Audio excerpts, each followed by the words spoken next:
Na verdade, tem 3 agressores, né? O primeiro é o da Atena, que foi para vias de fato e acabou lesionando a minha mão direita e a minha costela. O 6º arco costal, na verdade. O segundo agressor é o Duda Lima, que é marqueteiro do Ricardo Nunes. Tem o vídeo, postei no Instagram, Pablo Marcal por SP, você pode ir lá e assistir agora. Ele toma e bate a mão nos peitos do meu assessor. Meu assessor, no artigo 25, né, ele, na legítima defesa, acabou partindo para cima. Inclusive, já deixo claro que fica condicionado, eu vou fazer a desconexão dele caso o Datena saia da campanha por agressão física e o Duda Lima também, que ele começou essa palhaçada inteira. Sobre a expulsão no debate, por falar a verdade, fui expulso, que eu falei que uma promessa de campanha que eu vou prender o prefeito Ricardo Nunes, ele e mais 100, né, que estão envolvidos em tirar as merendas dos nossos filhos da escola pública, e aí, de forma, sem usar da isonomia, o Carlos Tramontini, infelizmente, ele me interrompeu na minha fala. Quando o Datena falou, usando da isonomia, ele foi advertido no final da fala. Ele quis me interromper por 3 vezes. E eu não vou deixar de falar a verdade. Fui expulso faltando 10 segundos e fui com alegria, porque é a revolta do povo. Essa revolta está aqui entalada na minha garganta e eu não me arrependo absolutamente nunca de ter sido expulso ali. Foi uma vergonha aquele debate. O senhor considera que esse clima agressivo da campanha, ele ajuda de alguma forma o eleitor a decidir sobre os problemas que de fato interessam para a cidade, transporte que não anda, sim, problemas de saúde e educação? Acredito sim, sabe por quê? Porque você acabou de entrar aqui para assistir esse programa e tinha propaganda do Ricardo e tinha propaganda do Boulos.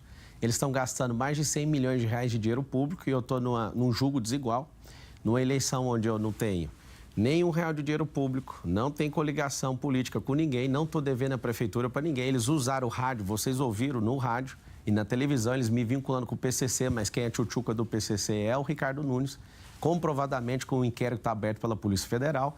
E todas as vezes que eu tenho um poder de falar, alguém quer interromper. Então, realmente o nível está baixo, só que o povo não é bobo, o povo vai entrar numa revolta nesse dia 6 e a gente vai tirar esses canalhas aí do poder. Candidato, o que os eleitores viram nos debates, na maioria deles, foi que o senhor iniciou as provocações, xingamentos, inclusive com apelidos jocosos. Na semana passada, o senhor disse que já tinha mostrado a sua pior versão e que ia adotar, a partir de então, uma postura de governante. Mas depois teve essa nova briga. Como é que vai ser daqui em diante, daqui para frente? Em todas as brigas, o Datena entrou numa briga.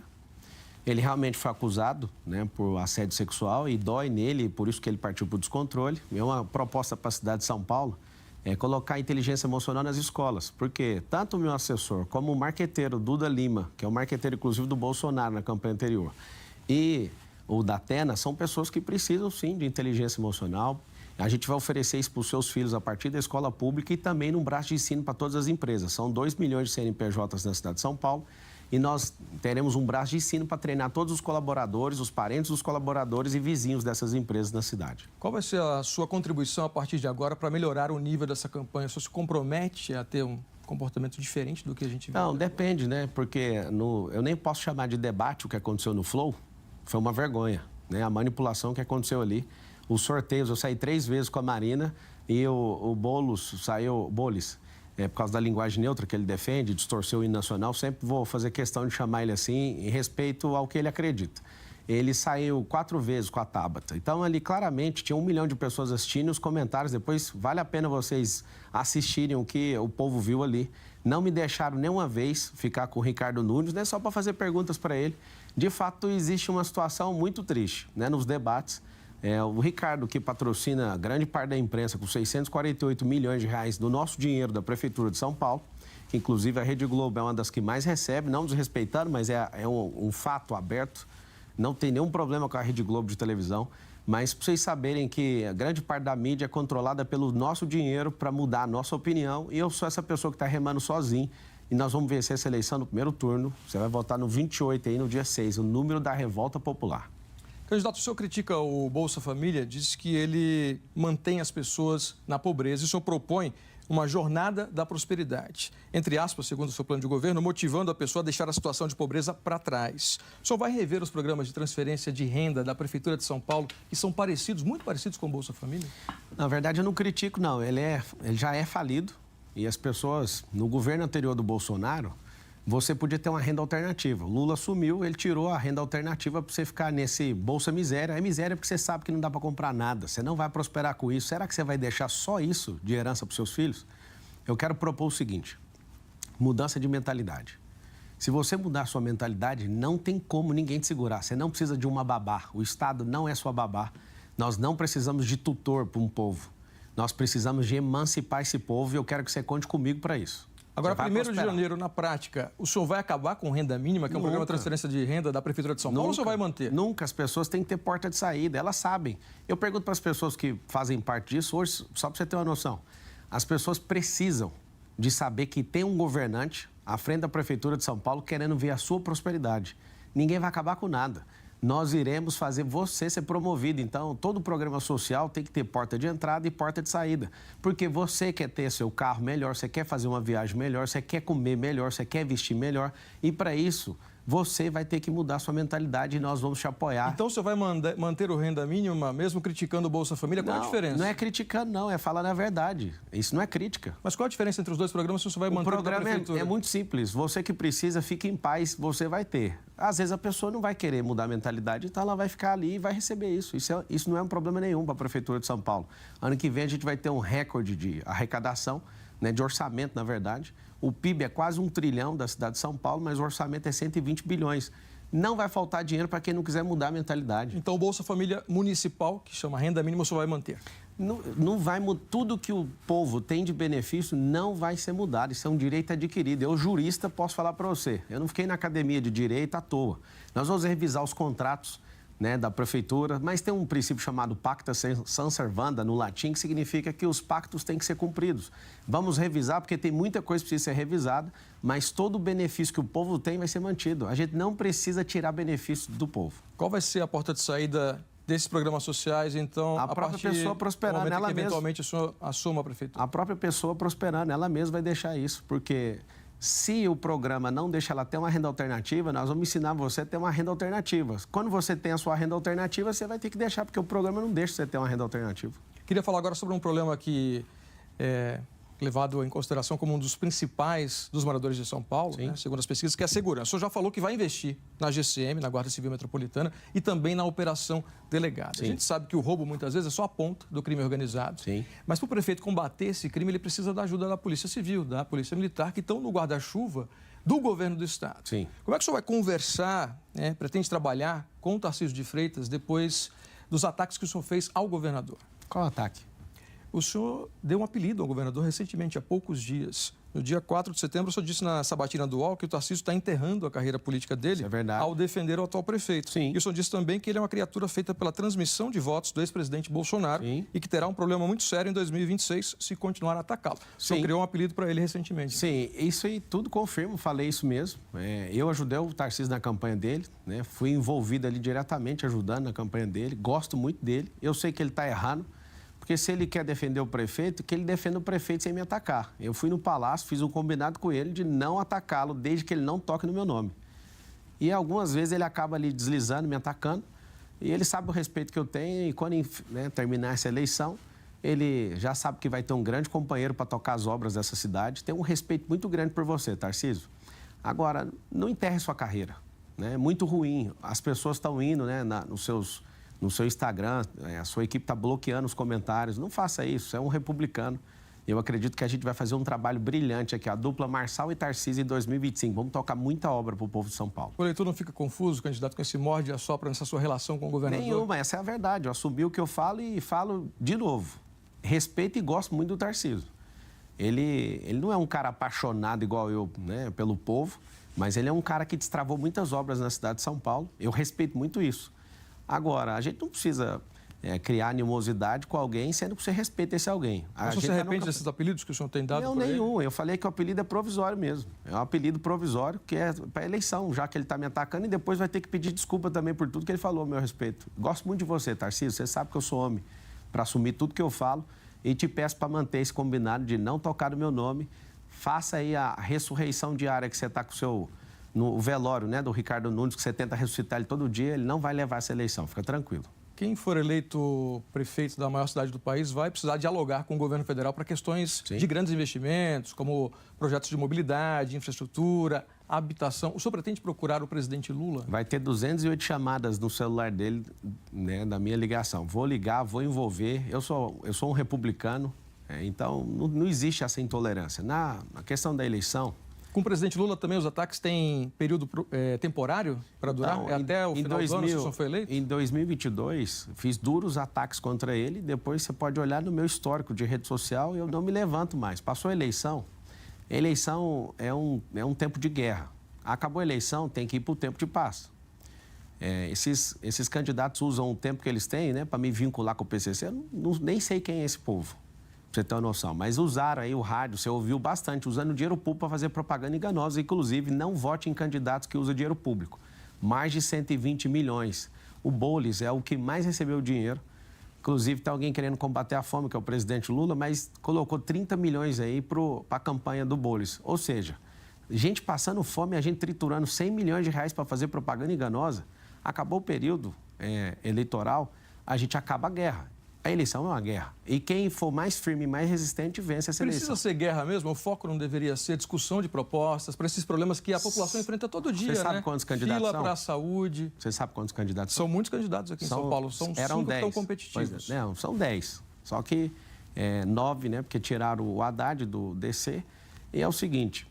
Você quer ficar realmente ouvindo proposta de 9 candidatos ou você quer saber se eles aguentam o tranco? Se eles são verdadeiros, se eles são resistentes, se eles são resilientes, se eles têm presença de comando, se essa pessoa tem espírito de liderança, se a pessoa pagou quantos milhões em impostos, se essa pessoa é geradora de renda, se essa pessoa muda a mentalidade. Você está vendo a versão pior de cada um e está vendo também a versão boa de cada um e você vai escolher de acordo com a pessoa, porque papel mostra tudo. Mas é uma guerra que mostra isso ou é o posto de saúde, a proposta para a escola, para o asfalto, para o saneamento, enfim, para problemas reais que a população está enfrentando? Sim, são 12 milhões de pessoas. Pega 800 especialistas. Esse nível a gente não viu nas últimas campanhas aqui em São Paulo, na Prefeitura de São Paulo, 4 anos atrás. Legal. Uma coisa inédita. E é por isso que a proposta que foi aprovada, que é a do Bruno Covas, não foi concluída quase nada. Menos de 15% do programa que foi proposto. Não tinha baixaria, não tinha ninguém falando a verdade, e a prova disso é que não foi concluído quase nada do programa. Ou seja, você quer ouvir proposta ou você quer saber se o candidato que você está votando aguenta o tranco?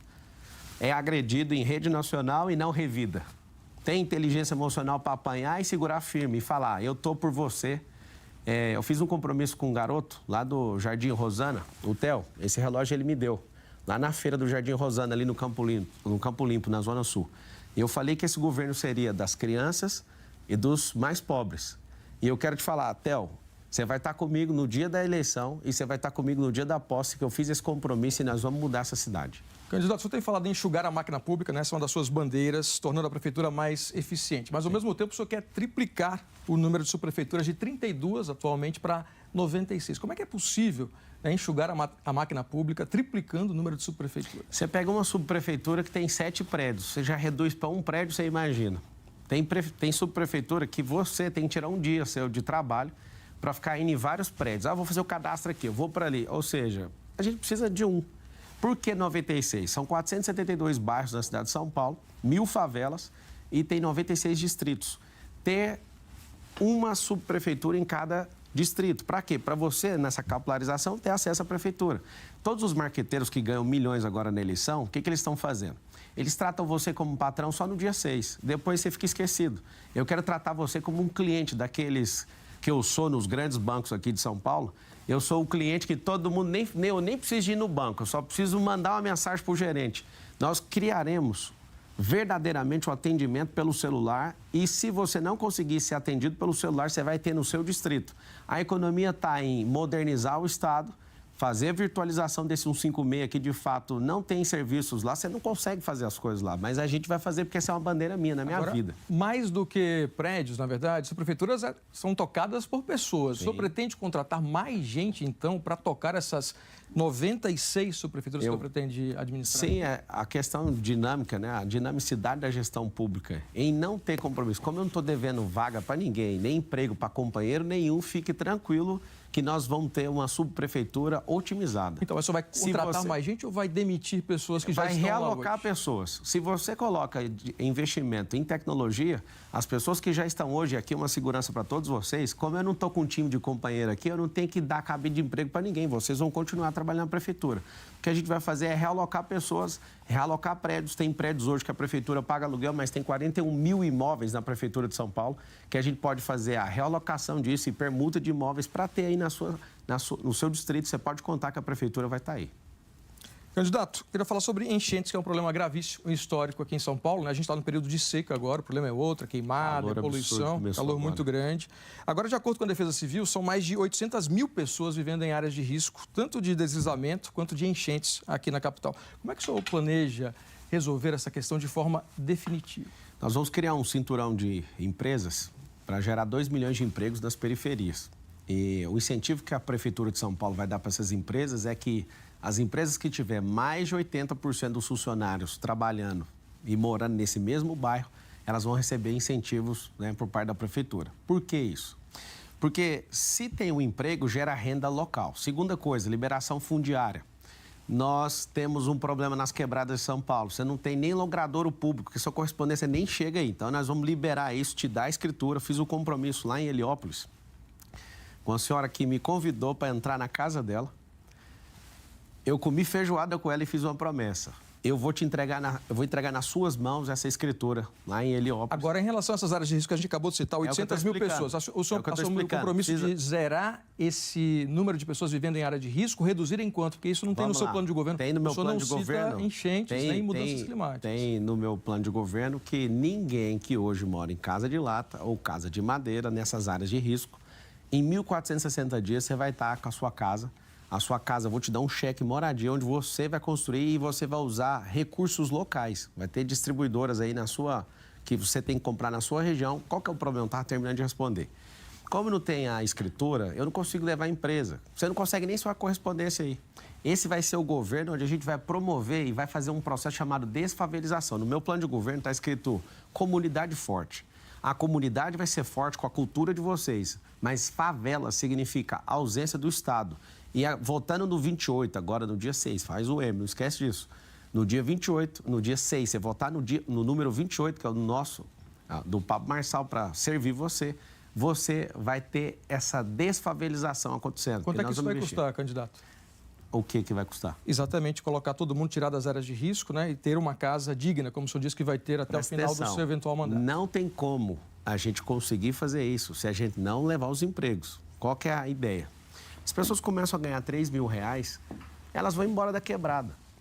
Inclusive, você que não consegue dormir com batidão aí, né? Você trabalha a semana inteira e depois você tem que ir para o pancadão e ficar ali participando do pancadão. Nós vamos criar espaço onde a gente vai levar essas pessoas para lá para poder fazer evento. Eu sou a favor da cultura, mas não de tirar o sono do pobre e tirar o único investimento que a gente tem ali, que é a pessoa começa a prosperar e não coloca lá. Então, é o seguinte...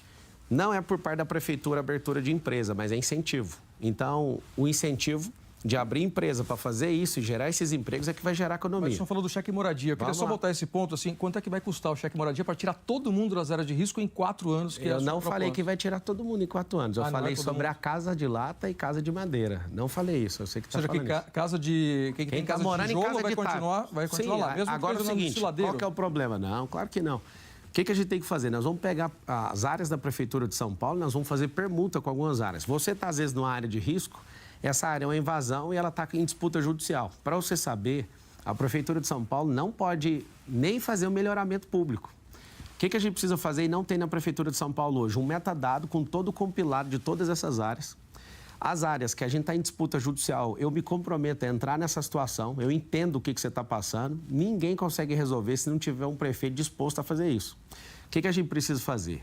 Algumas áreas eu vou permutar, pegar da própria prefeitura, onde tem principalmente essas áreas de risco, permutar essas áreas para liberar essa área para você ter paz e mexer na sua casa e receber esse cheque aí para fazer reforma na sua casa. Candidato, em entrevista à Globo News, dia 26 de agosto, o senhor disse sobre o presidente do seu partido, Leonardo Avalanche, abre aspas, se o partido fosse meu, ele já estava afastado até a apuração, fecha aspas. Foi uma resposta às denúncias de envolvimento, né, suposto envolvimento de Avalanche com o PCC. O senhor também disse que se sentia constrangido com as denúncias envolvendo o PRTB, só que poucos dias depois, no dia 4 de setembro, pouco mais de uma semana depois, o senhor participou de uma agenda de campanha com a Avalanche no Tatuapé, numa pizzaria, e naquela ocasião o senhor afirmou o seguinte: Leonardo Avalanche não é do PCC e é bem-vindo na campanha. O que é que mudou nesse prazo? Mudou que eu vi que é uma pressão de vocês em tentar me atingir. Quando eu falo vocês, imprensa, tá? Não tome isso como pessoal.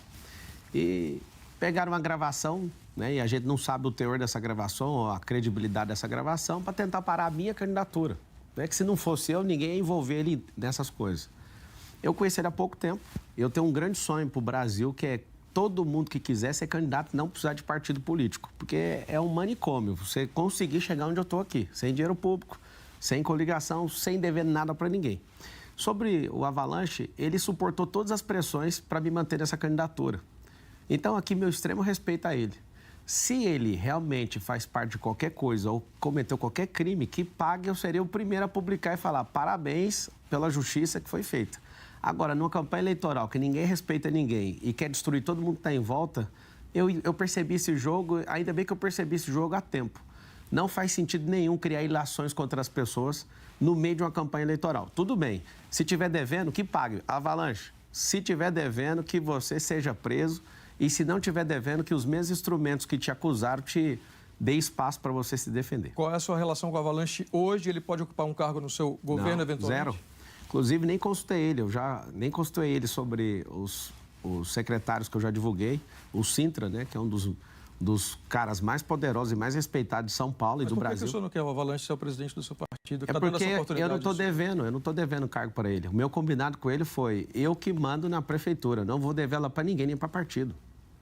Isso aí já é nítido. Vamos falar sobre outra questão aqui importantíssima, que é saúde, né? A fila de exames é muito grande. O senhor já disse que consegue zerar essa fila aí de espera por exames na capital em 18 semanas, inclusive com a contratação de serviços em hospitais particulares. É uma meta ambiciosa, mas que a gente já viu. João Dória, quando foi prefeito, governador, implantou o Corujão da Saúde, você não deve se lembrar. Essa fila diminuiu no primeiro momento, mas depois essa fila voltou. Qual seria a solução definitiva que o senhor apresenta para quem espera, né, dias e meses por um exame, por uma consulta e por uma cirurgia, por exemplo, aqui em São Paulo? Eu coloquei 18 semanas, mas já fizeram em 90 dias. E, de fato, voltou porque a política pública foi adotada e não teve continuidade. Inclusive, eu já anunciei, foi o primeiro aí dos candidatos, sabendo da viabilidade, né? E, de fato, a gente vai assumir a prefeitura de São Paulo. Você vai votar no 28 para isso acontecer. Hoje tem 447 mil pessoas na fila de exame. 192 mil pessoas na fila de cirurgia.